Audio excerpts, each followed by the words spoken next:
Haram hukumnya laki-laki memakai pakaian terbuat dari sutra.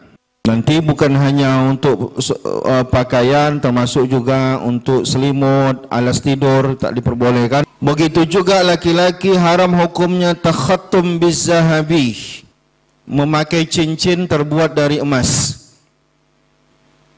Kalau perak boleh. Kalau selain cincin, perak pun tak boleh. Yang dilarang cuma emas. Kalau dipakai berlian tidak ada masalah. Yang dilarang cuma emas dan perak. Tapi kalau cincin boleh pakai perak bagi laki-laki. Assalamualaikum warahmatullahi wabarakatuh. Bapak Ibu jamaah dimanapun berada, ada orang baik mewakafkan tanah 2 hektar di Pekanbaru, tepatnya di daerah Palas.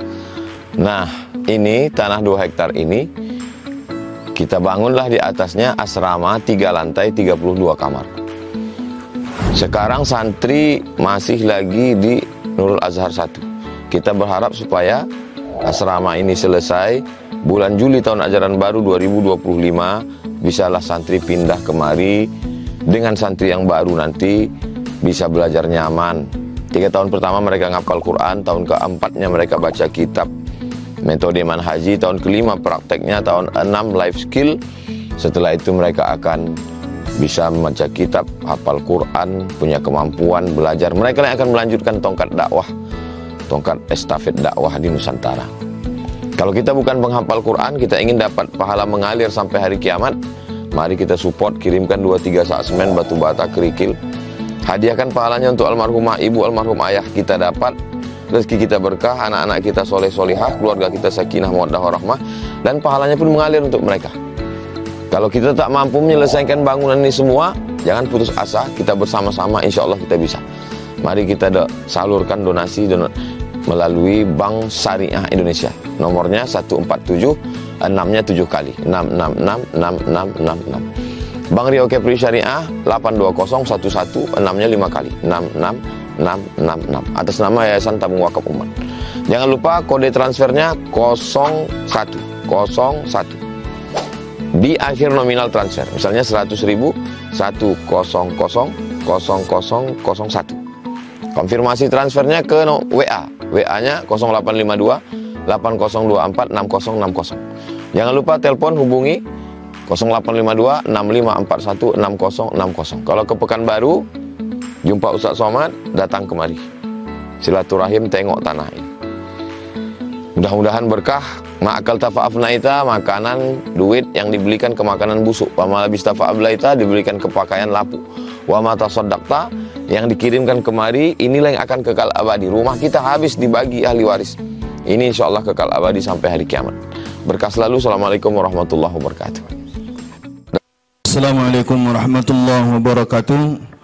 Alhamdulillah, semua salatu wassalamu ala rasulillah wa ala alihi wa sahbihi wa mawala. Kita lanjutkan sesi berikutnya. Masalah salat sudah selesai dengan pembahasan tadi, yaitu salat khauf atau salat dalam keadaan takut. Nah, sekarang kita masuk pembahasan berikutnya, yaitu fil libas, tentang pakaian. Bismillahirrahmanirrahim. Faslun, pembahasan. Wa yahrumu 'alal rijali, dan haram bagi laki-laki. Kalimatnya laki-laki ya. Lubusul hariri, memakai pakaian terbuat dari kain sutra. Haram hukumnya laki-laki memakai pakaian terbuat dari sutra. Nanti bukan hanya untuk pakaian, termasuk juga untuk selimut, alas tidur tak diperbolehkan. Begitu juga laki-laki haram hukumnya takhattum bizahabi, memakai cincin terbuat dari emas. Kalau perak boleh. Kalau selain cincin, perak pun tak boleh. Misalkan laki-laki pakai gelang jam, tak pakai perak tak boleh. Yang boleh pakai perak laki-laki hanya cincin saja. Kalau aksesoris laki-laki pakai emas dan perak, dua-duanya tak boleh. Kalau gelas terbuat dari emas dan perak, laki-laki perempuan tak boleh. Nah, gelas, piring dan lain-lain dua-dua tak, laki-laki tak boleh, perempuan pun tak boleh. Jadi laki-laki ada pembatasan di sini, dan tidak boleh berpakaian terbuat dari sutra dan tidak boleh memakai cincin terbuat dari emas. Wa yahillu lin-nisa, tapi halal bagi perempuan. Bagi perempuan tak ada masalah. Jadi bebas, ibu-ibu pakai kain sutra, pakai cincin emas, bebas. Larangan ini hanya berlaku bagi laki-laki saja. Qaliluz zahab, baik sedikit emasnya, wa kasiruhu, dan maupun banyak unsur emasnya, fit tahrim, dalam pengharamannya sama saja. Apa bedanya 24 karat, 22 karat dengan 18 karat? Kalau 24 karat itu hampir 99% itu emas semuanya. Kalau yang 22 karat itu 90-an% kandungan emasnya. Kalau yang 18 karat nanti cuma sekitar 80 atau di bawah itu. Intinya asalkan ada kandungan emasnya banyak maupun sedikit, itu tidak diperbolehkan. Nah, haram hukumnya. Jadi pernah dulu jemaah bertanya sama saya salah jawab tentang cincin swasta itu. Jadi saya pikir cincin swasta itu tak ada emasnya. Lalu ada jemaah bilang itu ada emasnya Ustaz. Saya tengok di internet kan memang ada kandungan emasnya. Tapi tidak tahu lah ya, wallahu a'lam bishawab. Coba cek lagi cincin swasta. Tahu cincin swasta nak? Coba searching di internet kandungan cincin swasta.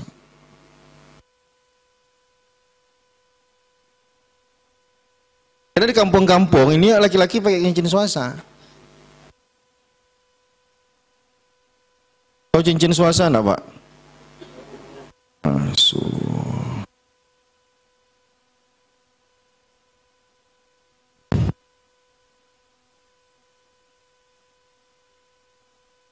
Kandungan cincin swasta.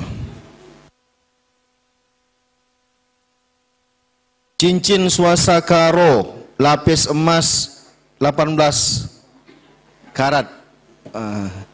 Ada emasnya. Apa yang disebut dengan 18 karat itu? Ya, dia kandungan emasnya tidak 100%, tapi ada kandungan emasnya. Baik dia dilebur maupun dilapisi sama-sama tak boleh.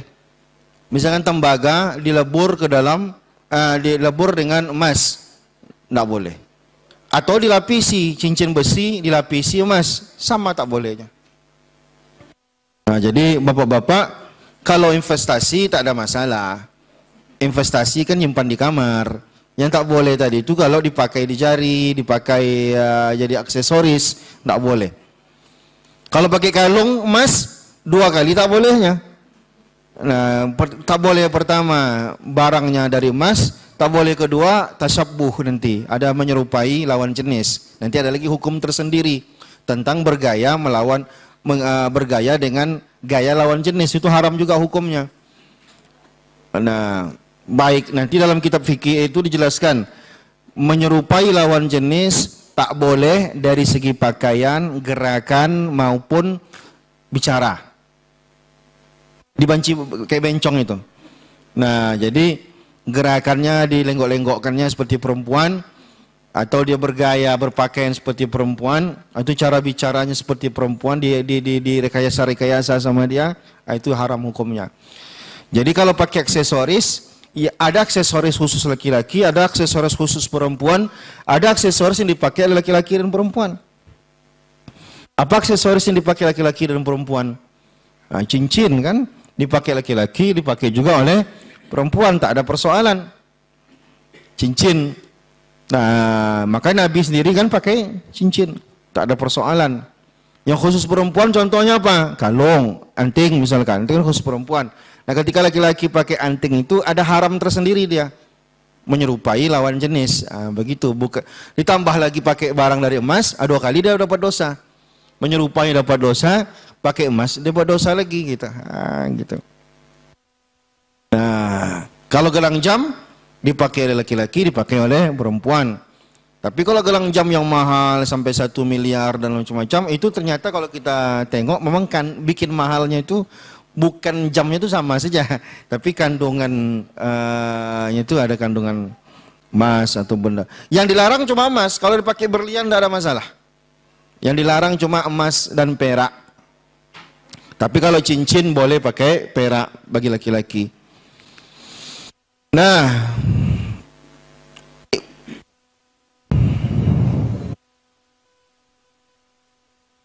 panjangkan rambut itu tergantung uruf kita.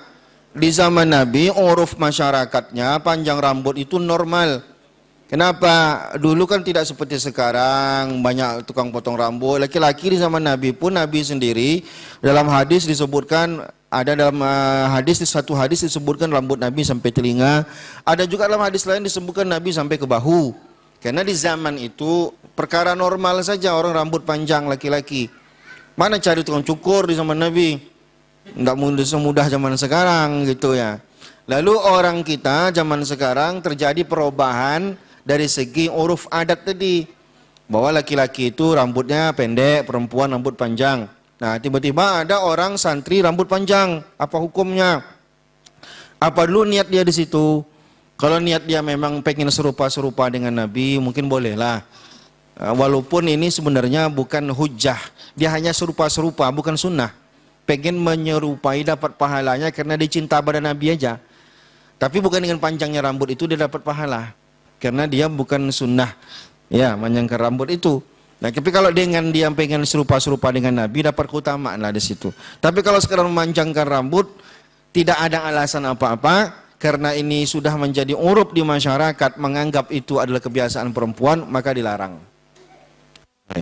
Jadi dibedakan Pak kondisinya di zaman Nabi sama zaman sekarang. Zaman Nabi itu perkara yang lumrah. Nabi dikisahkan dalam hadis disebut rambut-rambut panjang, ikal, tebal, Nabi meminyaki rambutnya, nyisir rambutnya gitu. Nah gitu deh Pak ya.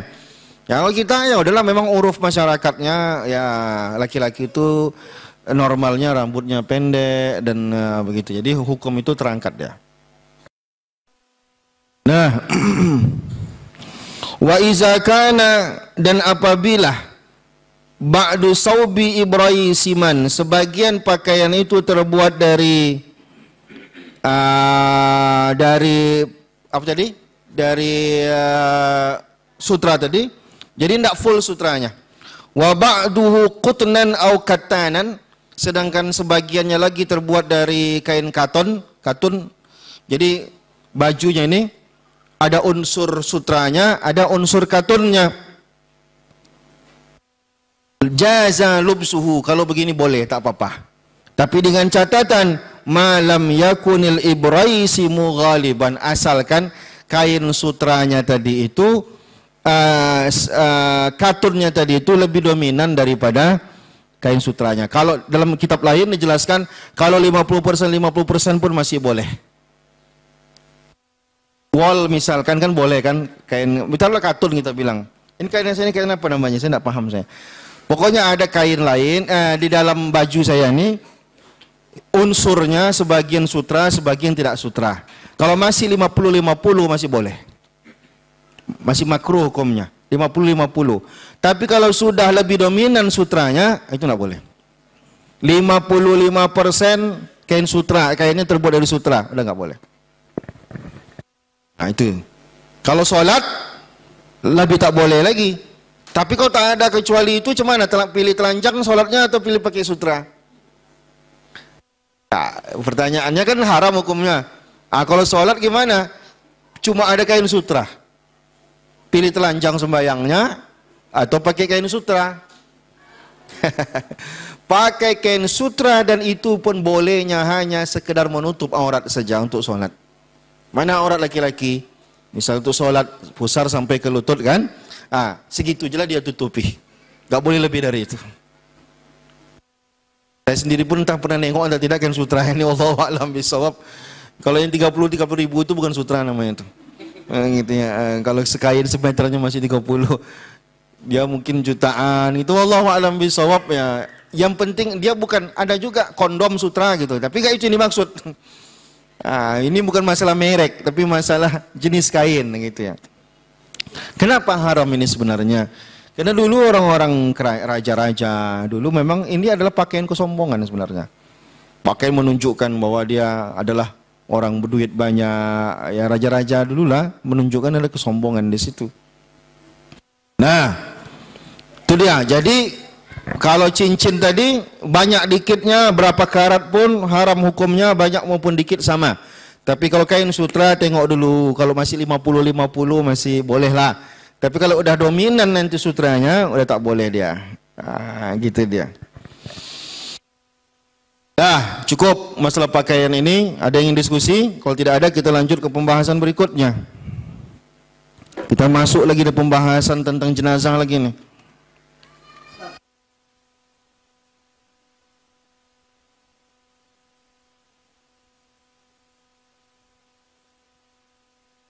Gimana Pak?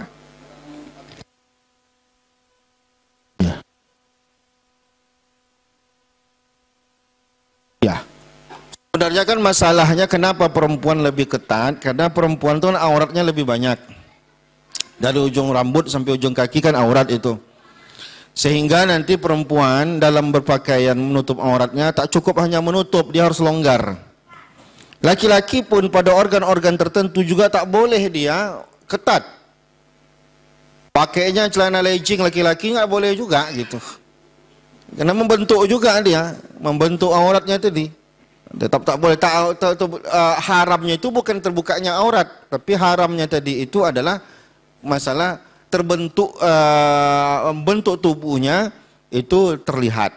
Berarti perempuan misalkan dia pakai baju yang karet, misalkan kain, bahan kainnya agak sempit pula, maka semua bentuk lekuk-lekuk tubuhnya, bisulnya, apa semua bisa kita tebak yang ketatnya. Ada ibu-ibu ke pasar pakai jilbab tapi pakai celana legging gitu.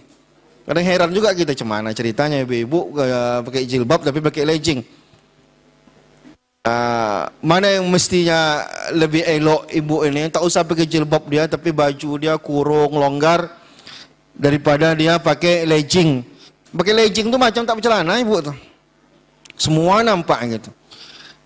Kadang kita kalau jogging kan, ada perempuan-perempuan pakai sepeda gitu, sepeda seketat-ketat na'udzubillah itu, pakai jilbab dia memang, sama aja peti telanjang dia jadinya, gitu ya. Jadi laki-laki pun pada organ-organ tertentu juga tidak dibenarkan untuk diketat-ketatkan. Kenapa? Karena yang dikhawatirkan di situ kan bukan terbukanya aurat, tapi mengundang nafsu. Jangan dikira perempuan laki-laki dia punya nafsu, perempuan punya nafsu juga. Kalau menonjol bagian depan laki-laki itu, dia tengok juga sama perempuan. Gitu. Orang dia punya nafsu juga. Gimana ceritanya? Nah, cuman kalau tangannya ketat, biar laki-laki kan tidak memancing nafsu orang kan. Bajunya agak bagian lengannya sempit mungkin, begini ya. Beda, laki-laki bajunya sempit dengan perempuan bajunya sempit. Tapi kalau bagi bagian alat-alat tertentu pada aurat-aurat tertentu ya tentu tak dibolehkan juga.